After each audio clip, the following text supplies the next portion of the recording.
இன்னொன்று சொல்கிறாங்க, தாவேக்காவோட அந்த அரசியல் பிரவேசம் தான் வந்து திமுக அதிமுக இது ரெண்டு பேருமே இந்த மகளிருக்கும் இளைஞர்களுக்குமான அந்த மாணாக்கர்களுக்கு 1500 திட்டம், இது தவிர அந்த பள்ளிக்கூட குழந்தைகளுக்கு காலை உணவு திட்டம் வந்து 8ஆம் வகுப்பு வரை அந்த விரிவாக்கம் செய்யப்பட்டது.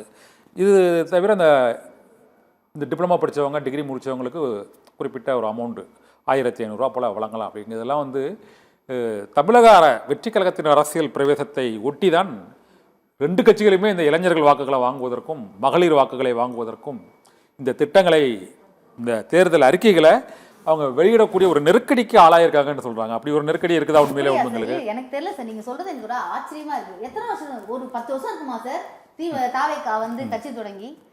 ஆச்சரியமா இருக்கு எனக்கு. 3 வருஷத்துக்கு முன்னாடி கட்சி தொடங்குறாங்க. நாங்க நான் முதல்வன் திட்டத்தை எங்க பரிசீலனைக்கு பண்றதா இருக்கட்டும், தமிழ் புதல் திட்டம், பெண்களுக்கான விடியற் பயணம் திட்டம், இல்ல மகளிர் உரிமை தொகையா இருக்கட்டும், இதெல்லாம் நாங்க வந்து எப்பயோ போட்டு அதெல்லாம் வந்து போட்டாச்சு. நான் முதல்வன் திட்டத்துல யங் சென்சேஷன் ஆஃப் இந்தியா யாரு? சுப்பிரமணிய பாரதி அப்படின்னு பேர் வச்சிருக்கக்கூடிய திராவிட இயக்கத்தின் மூலியமாக இன்னைக்கு இவ்வளவு பெரிய பொசிஷன்ல ஒரு குடிமை பணியில போய் உட்காரணும் அப்படிங்கிற ஒரு அளவுக்கு ஒரு IAS அதிகாரி மாதிரி அவர் உருவாக்கி இருக்காருன்னா, அந்த அளவுக்கான ஒரு விஷயத்தை நம்ம உருவாக்கியிருக்கோம். அப்ப நான் முதல்வன் திட்டம் உருவானதும் அதுல எத்தனை பேர் பயனடைஞ்சிருக்காங்க? 17.81 கோடி 17.81 கோடி அளவிற்கான மக்கள் இளைஞர்கள் அதுல போய் படிச்சு இன்னைக்கு ராஜேஸ்வரின்னு ஒரு பொண்ணு, அவங்க வந்து 2nd பிளேஸ் வந்திருக்காங்க. 145 மாணவர்கள் போய் இதன் அடிப்படையில போய் ஒரு வேலையில உட்கார்ந்துருக்காங்கன்னா, இந்த மாதிரி ரேட் அண்ட் ரிப்போர்ட் ஏதாவது ஒரு விஷயம் EPS வச்சிருக்காரா? EPS ஃப்ரிட்ஜ்னு அவருக்கு என்ன தெரியுமா சார்? அவர் வந்து கண்டிப்பா வந்து இந்த அளவு ஜெயிக்க போறது கிடையாது. அதனால அண்ணனுக்கு என்ன ஆயிடுச்சுன்னா, எப்படியும் நம்ம ஜெயிக்க போறது கிடையாது. அதனால நம்ம என்ன பண்ணுவோம், நம்ம இஷ்டத்துக்கு வாயில வரக்கூடிய எல்லா அறிவிப்பையும் விடுவோம். 1000 ரூபாய் கொடுக்க முடியாதுன்னு சொன்னாரு. நாங்க 1000 ரூபாய் அறிவிச்சப்ப எங்க கொடுக்க முடியாது. எப்படி 10,000 ரூபாய் கொடுப்பாரு இவரு? 10,000 ரூபாய் எப்படி கொடுப்பீங்கன்னு பத்திரிகையாளர் கேள்வி கேட்கிறாங்க. என்ன சொல்லணும்?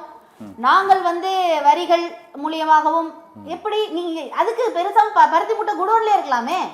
இதுக்கு பருத்தி மூட்டையை திரும்ப எடுத்து வெளியில போட்டு திரும்ப எடுத்து குடோன்ல போடணும். அப்ப எந்த ஒரு ஃபியூச்சரிஸ்டிக்கான உங்கள்கிட்ட சோர்ஸ் கிடையாது, ஒரு பார்வை கிடையாது. அந்த பார்வையே இல்லாம நம்ம எதிரிக்கு கொடுக்கணும். திமுக எல்லாத்தையும் இங்க நிறைவேற்றிட்டாங்க. திமுகவோட திட்ட அறிக்கை, தேர்தல் அறிக்கையே உங்களால படிக்க முடியாது சார். எந்த அளவுக்கு திட்டத்தை நிறைவேற்றிருக்காங்களோ படிக்க முடியாது. 2 புக் இருக்கு என்கிட்ட. அந்த 2 புக்கை எடுத்து பார்த்தா எனக்கு தலை சுத்தும்.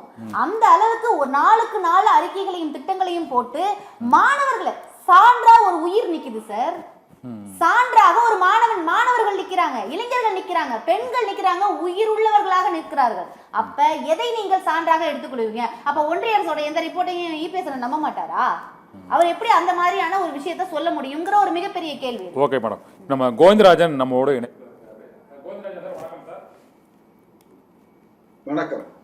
வணக்கம் சார். இந்த அதிமுகவோட தேர்தல் அறிக்கை அந்த 10,000 ரூபாய் என்பது, இந்த கூப்பனுக்கு 8,000 ரூபாய் என்பது அதற்கு போட்டியானதா நீங்கள் நினைக்கிறீங்களா இல்லையா? இப்போதைக்கு அந்த 10,000 ரூபாய் அறிவிப்பு என்பது இந்த மகளிர் வாக்குகளை வந்து பெறுவதற்காகவும் இளைஞர்கள் வாக்குகளை பெறுவதற்காகவும் தான் இந்த 2,000 ரூபாய் குலவிளக்கு திட்டம் என்பதும் ஆண்களுக்கும் பேருந்து இலவசம் என்ற திட்டங்களும் அறிவித்திருப்பதற்கான பின்னணி அது தமிழக வெற்றி கழகத்தின் அந்த அரசியல் பிரவேசத்தினால்தான் காரணம் என்ற ஒரு விமர்சனம், ஒரு கருத்து இருக்குது. நீங்க எப்படி பாக்குறீங்க? அது உண்மையா? அதாவது